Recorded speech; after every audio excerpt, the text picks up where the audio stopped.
este video vamos a aprender acerca de las funciones inversas. Lo primero que tenemos que saber es que si dos funciones, como por ejemplo f y g, son inversas, si y solo si, la composición entre ambas es la función identidad. Esto quiere decir que si tenemos dos funciones inversas, si componemos f con g y g con f, nos dará como resultado x en ambas ocasiones. La inversa de f se representa como f a la menos 1 y la inversa de g se representaría como g a la menos 1.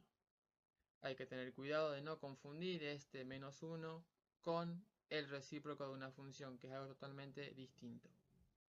En cuanto a las funciones inversas, tenemos que saber cuatro cosas, que primero las nombraremos y luego las explicaremos.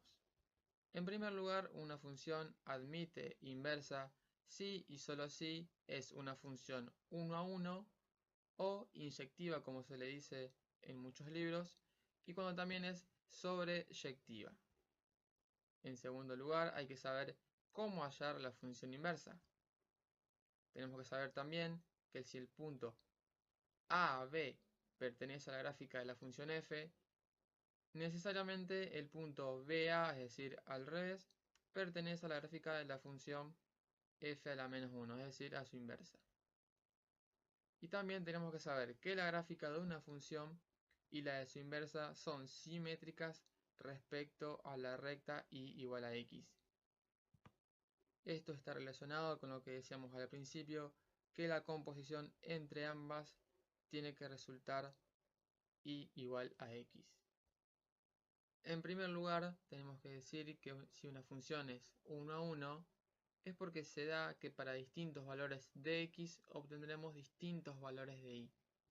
Y una función es sobreyectiva cuando para todo valor de y, es decir, para todo el eje de la y, existe al menos un valor de x. Esto podemos visualizarlo en tres ejemplos. En el primero podemos ver que la función no es 1 a 1, ya que para iguales valores de y obtendremos distintos valores de x. También podemos decir que no es sobreyectiva, ya que existen valores de y al cual no les corresponde ningún valor de x.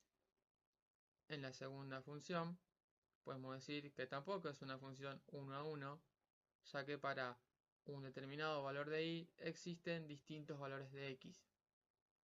Y esta sí es una función sobreyectiva, ya que para todo y existe al menos un valor de x.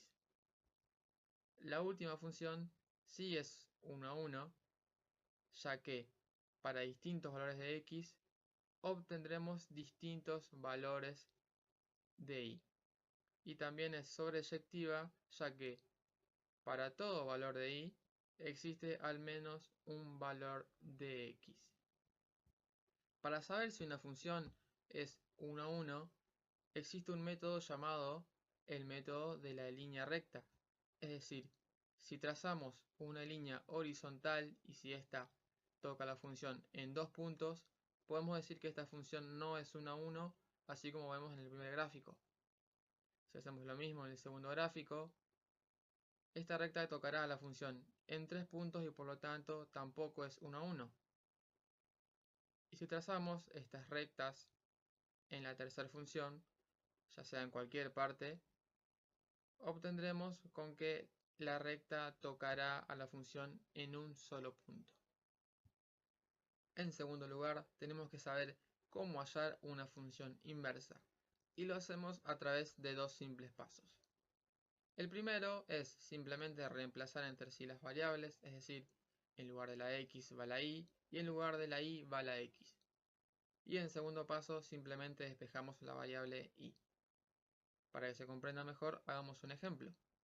Tenemos que hallar la inversa de la función y igual a raíz cúbica de x menos 1.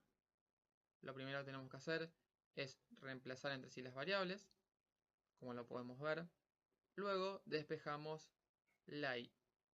Haciendo los cálculos correspondientes, podremos visualizar que la inversa de la función f, representada como f a la menos 1, es igual a y igual a x al cubo más 1.